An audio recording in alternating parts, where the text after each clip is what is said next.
नमस्कार, मैं मीनाक्षी शिरियान और आप देख रहे हैं लेफ्ट राइट सेंटर। और आज हम बात करेंगे देश में नई राष्ट्रीय शिक्षा नीति के बारे में। आपको बता दें कि देश में नई राष्ट्रीय शिक्षा नीति 2020 को मंजूरी मिल चुकी है। इससे पहले 1992 में इस पर संशोधन किया गया था। करीब 34 साल बाद इस नीति को लागू किया जा रहा है। हम जानेंगे इसकी खासियत के बारे में। हमारे साथ मौजूद हैं इस वक्त सुदर्शन न्यूज़ के resident editor Mukesh Kumar ji. Sir, हम इस नई शिक्षा नीति की खासियत सबसे पहले जानना चाहेंगे।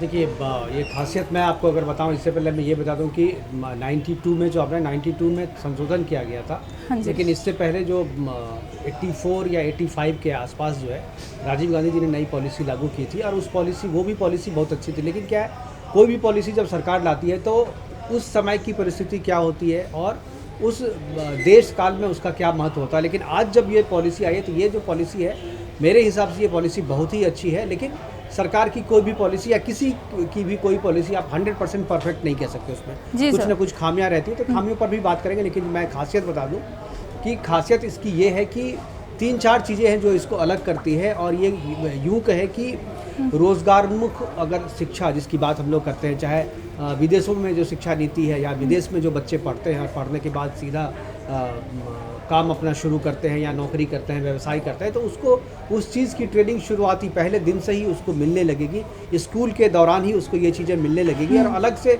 अभी क्या होता है, अभी की जो पॉलिसी, आप 12th करते हैं, 12th के बाद आप इंजीनियरिंग में जा रहे हैं या मेडिकल में जा रहे हैं या कोई लॉ पढ़ रहे हैं या कोई वोकेशनल आप ट्रेनिंग लेते हैं, और ट्रेनिंग लेने के बाद जो है आप अलग से फिर जो है नौकरी की तलाश करते हैं या जो है फिर से अपना व्यवसाय शुरू करते हैं। स्कूल सबसे पहले क्या, देखिए चैलेंज क्या है सरकार के सामने, जी सर। समाज के सामने चैलेंज क्या है कि बच्चा स्कूल जाए। अभी पुरानी पॉलिसी में क्या है, आप देखते हैं आपके घर में भी बच्चे होंगे, सुबह में उठाइए, ऐसा उनके पेट में दर्द होता है जो लगता है कि नहीं स्कूल नहीं जाएगा, उनको फांसी पर चढ़ाने के लिए ले जा रहे हो आप। जो जैसे कहते हैं ना कि बकरे को खींच करके आप लाते हो जब बलि के लिए, तो बकरा कैसे पीछे जाता है और उसको आप खींचते रहते हो। बच्चों को देखकर भी करीब करीब यही लगता है कि भाई बच्चे को जबरदस्ती उसकी माँ जो है हलाल करने के लिए ले जा रहे हैं, बस में ठेल रही होती है। तो ये क्यों है? हाँ, बच्चों को स्कूल जाने के प्रति इंटरेस्ट क्यों नहीं है? लेकिन उसी बच्चे को आप बोलिए कि नहीं खेलने के लिए जाना है, प्ले ग्राउंड में जाना है, तो तुरंत तैयार हो जाते हैं। घर में खेलने के लिए तुरंत तैयार हो जाते हैं। तो इसी चीज़ को, इसी फिलॉसफी को और इसी मेंटालिटी को जानते हुए, मतलब कि इस शिक्षा नीति में ऐसे बिल्कुल ऐसी चीज़ों को डाला गया है इस शिक्षा नीति में जो बच्चों का इंटरेस्ट पढ़ाई की तरफ जगे। और सीधे पढ़ाना नहीं है, ऐसा नहीं कि कुछ ले आया सिलेबस आपने और जो जीके जीएस है, मैथमेटिक्स, साइंस, इंग्लिश, मतलब इसमें अदर एक्टिविटीज भी शामिल होंगी। बच्चों को जबरदस्ती ठूस करके गुट्टी पिला दी, उसके बाद बच्चा जो है आपका एकदम एक मशीन की तरह तैयार हो गया। सारी चीज़ें देखते, अब आपके सामने कुछ बच्चे आते हैं, बोलते हैं अरे इसको देखिए, इसकी उम्र तो 5 साल है, लेकिन इसको जो है पूरे देश की राज्य राजधानी पता है, देश विदेश की सारी नदियों के नाम पता है। ठीक है, पता है, लेकिन यार उसको जबरदस्ती की हो ना, उसको याद करवाया हो। हाँ। वो बच्चा बोला था क्या कि मुझे देश की राजधानी याद करनी है, नदियों के नाम याद करने, नहीं, उस खेलने की उम्र है उसकी। हाँ सर, और हमारे टाइम पे भी सर डंडा मार मार के सब याद सिखाया जाता था। तो अब क्या है, जो बच्चों का इंटरेस्ट जो है वो पढ़ाई में जगे, इसके लिए शुरू में जो है 3 साल के बाद शुरू किया गया इस सिलेबस में। और 3 साल के बाद बच्चे जो है जो स्कूल जाएंगे, उन बच्चों को केवल स्कूल जाने की प्रैक्टिस है, वहाँ पर उनको खेलने के लिए माहौल दिया जाएगा, पढ़ने के लिए बोला ही नहीं जाएगा, परीक्षा ली नहीं जाएगी उसकी। तो उनकी जो नेचुरल स्किल्स है वो डेवलप की जाएगी। फिर उसी टाइम में ये भी जो टीचर होंगे वहाँ ये भी एक्सेस करेंगे कि बच्चे का इंटरेस्ट किधर है। तो सर इस पॉलिसी में शिक्षकों के लिए भी कुछ नई ट्रेनिंग या कुछ ऐसा? बिल्कुल, बहुत ही अच्छा सवाल है आपका। टीचर के साथ, बच्चों के साथ साथ टीचर को भी, क्योंकि पढ़ाने की सबसे बड़ी जिम्मेदारी जो है टीचर के ऊपर में है। तो टीचर अभी जो पढ़ा रहे हैं, अभी हालांकि टीचर्स को ट्रेनिंग दिया जाता है अभी भी, हाँ, और बीच बीच में टीचर को अलग से भी ट्रेन किया जाता है, अलग से कोर्सेज चलाए जाते हैं। लेकिन सभी टीचर के लिए पॉसिबल नहीं है सरकार के लिए कि हर एक टीचर को जो है वो ट्रेनिंग मुहैया कराए और उस ट्रेनिंग के आधार पर जो है पॉलिसी को लागू कराए। तो हर एक स्कूल से जो है कुछ शिक्षकों का चयन किया जाता है, वो शिक्षक ट्रेनिंग लेते हैं और फिर वो शिक्षक अपने स्कूल में जा करके बाकी टीचर को ट्रेन करते हैं।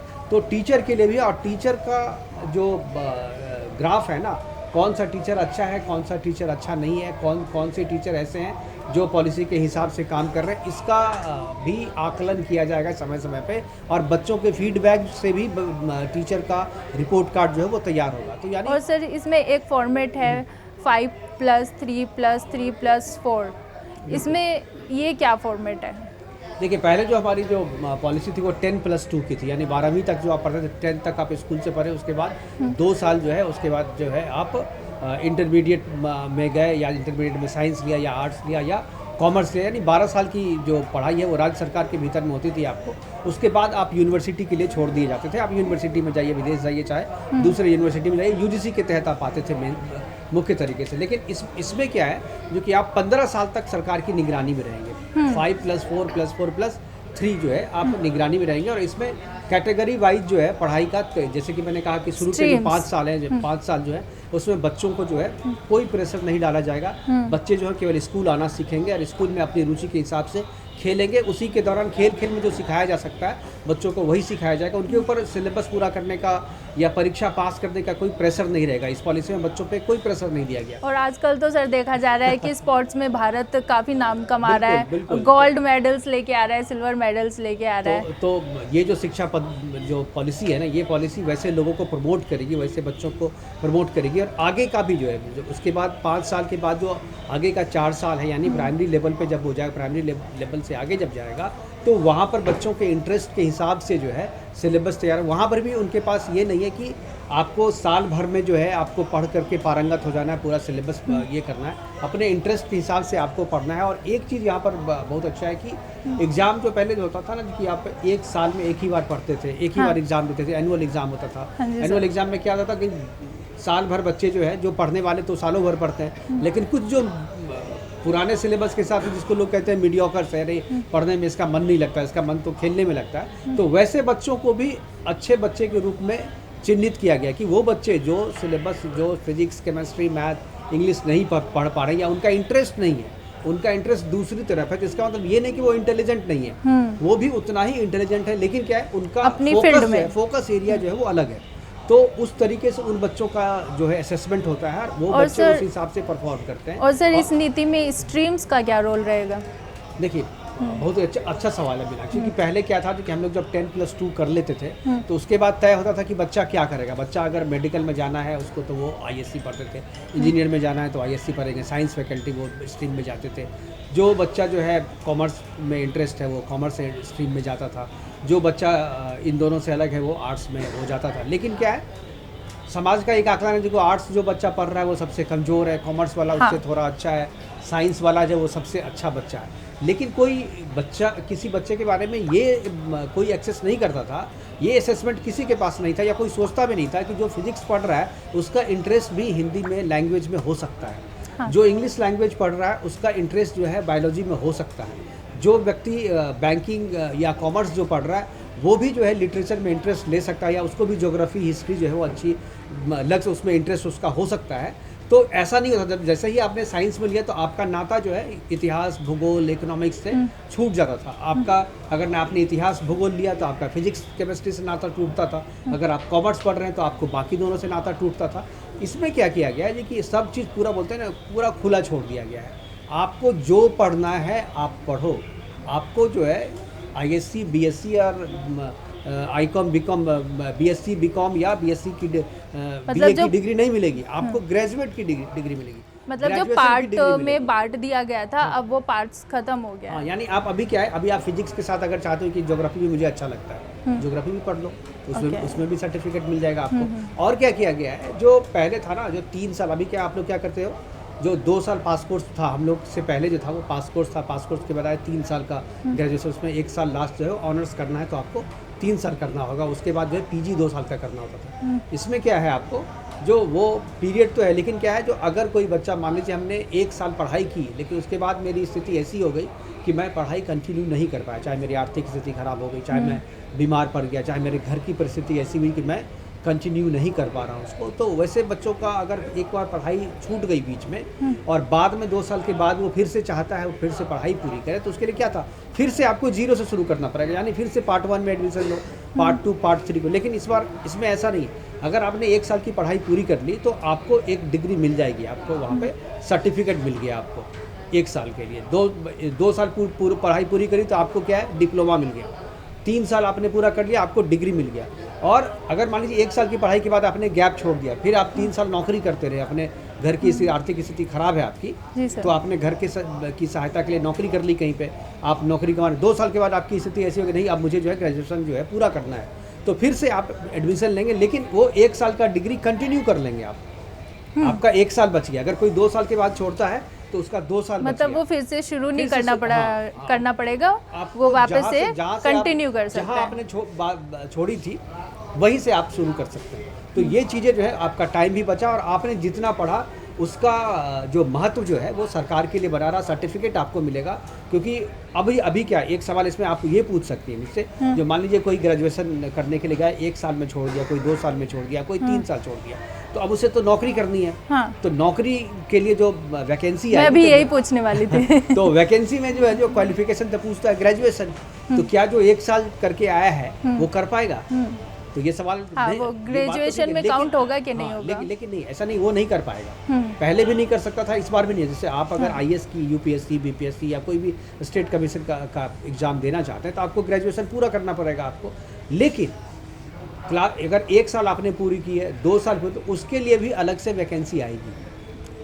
ठीक है, जो ग्रेजुएट लेवल की जो परीक्षा है उसके लिए तो ग्रेजुएशन चाहिए ही चाहिए आपको, तो वो 3 साल के बाद ही आप कर सकते हैं। लेकिन अगर आपने 1 साल पढ़ के छोड़ा है तो उसके लिए वैकेंसी भी आएगी, और 2 साल के बाद भी अगर पूरा करना चाहते हैं, 2 साल के बाद भी अगर आपने उसको पूरा कर लिया, कोई समय सीमा इसमें नहीं है कि आपने नौकरी की अप्लाई करने की समय सीमा है। हाँ जी। लेकिन मान लीजिए 30 वर्ष अगर है यूपीएससी का एग्ज़ाम देने के लिए 30 वर्ष की आयु सीमा है, वहाँ पर कर सकते हैं। आपने 21 साल में एक पहला पार्ट कर लिया, उसके बाद 2 पार्ट आप नहीं कर पाए, 3 साल जो है आप नौकरी करते रहे, और नौकरी के दौरान आपने तैयारी भी कर ली, जी सर। और लेकिन आपके पास डिग्री नहीं है, तो बाद में आप 2 साल पूरा करके आप डिग्री पूरा कर सकते हैं और फिर से उस एग्जाम में बैठ सकते हैं। इसलिए जो रेगुलर किया 3 साल और जो गैप करके किया, उस दोनों में कोई फ़र्क नहीं किया जाएगा। दोनों एक सवाल बराबर और है सर, इस शिक्षा नीति के दौरान छात्रों के नैतिक गुणों पर कितना ध्यान दिया जाएगा?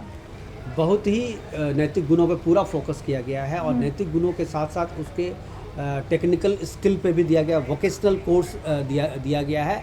और एक चीज़ जिसको लेकर के जो मैंने कहा कि 100% परफेक्ट नहीं होता शुरुआत में, जी तो सर। जिस बात को लेकर के आपत्ति की जा रही है वो आपके इस सवाल से जुड़ा हुआ है कि सिलेबस जो है इसमें, वो सिलेबस सेंट्रलाइज एक कमेटी बनेगी और उसी कमेटी का सिलेबस जो है वो लागू होगा। क्योंकि देखिए एडुकेशन जो है वो कंकरेंट लिस्ट में है, लेकिन इसको राज्य सरकारों का अपना बोर्ड होता है। शिक्षा जो है राज्य में आता है, कंकरेंट लिस्ट में नहीं, स्टेट लिस्ट में आता जी है। सर। राज्य सरकारें इस पे करती हैं, और राज्य सरकार जो बोर्ड बनाती है, बोर्ड में उनका सिलेबस चलता है।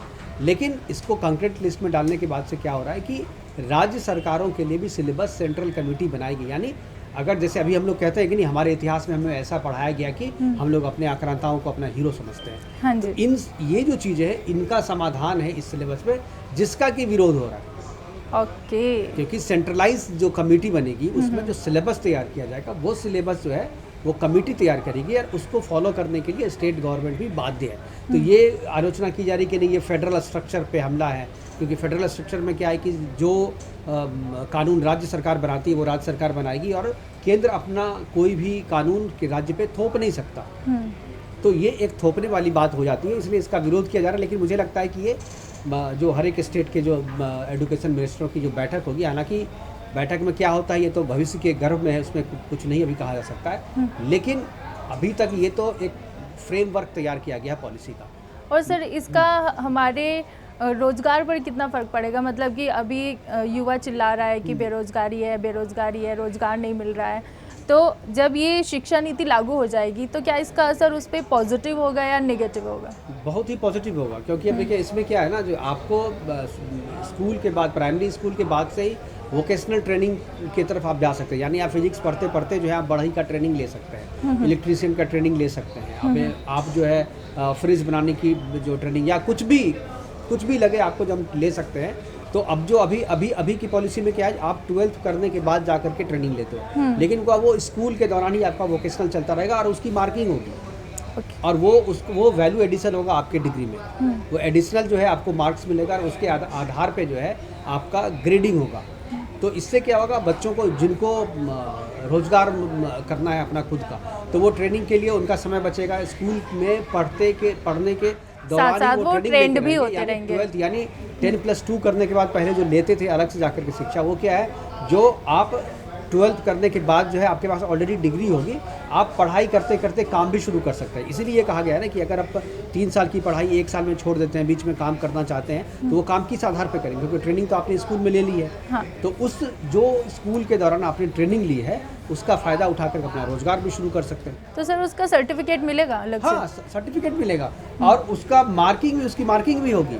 जो फाइनल जो आपका जो रिजल्ट आएगा उसमें उसको जोड़ा जाएगा। ऐसा नहीं कि केवल फिजिक्स, केमिस्ट्री, मैथ और इंग्लिश के जो मार्क्स हैं वही जोड़े जाएंगे। तो सर फिर तो ये भी हो सकता है कि कॉम्पिटिशन्स भी होंगे जो नेशनल लेवल पे, स्टेट लेवल पर हो?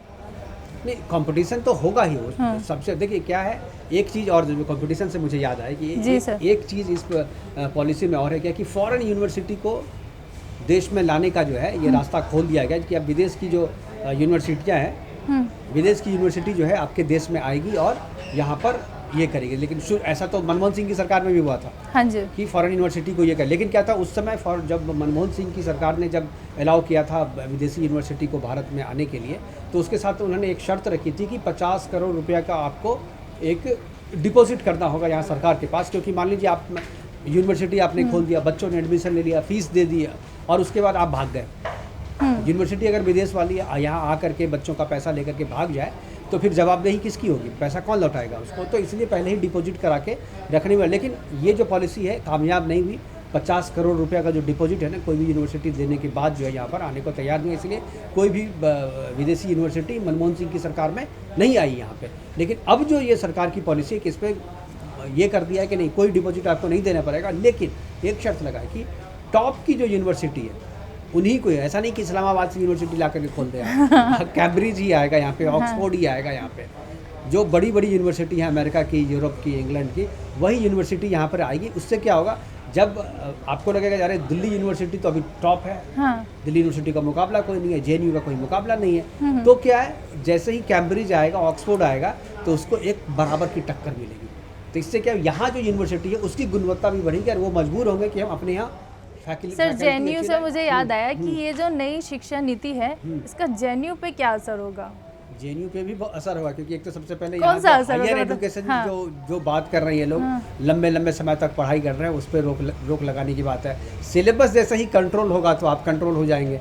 तो सिलेबस जो सेंट्रलाइज कमेटी बनाएगी तो ये केवल राज्यों में ही थोड़ी, हर एक यूनिवर्सिटी में भी लागू होगी ना। तो आप अभी जो दिक्कत क्या है कि आप पढ़ा रहे हो क्या, अकबर और औरंगजेब जो है हमारा हीरो है, जबकि हीरो तो आपका है नहीं, वो तो आक्रांता था, आपके विलेन है। हाँ।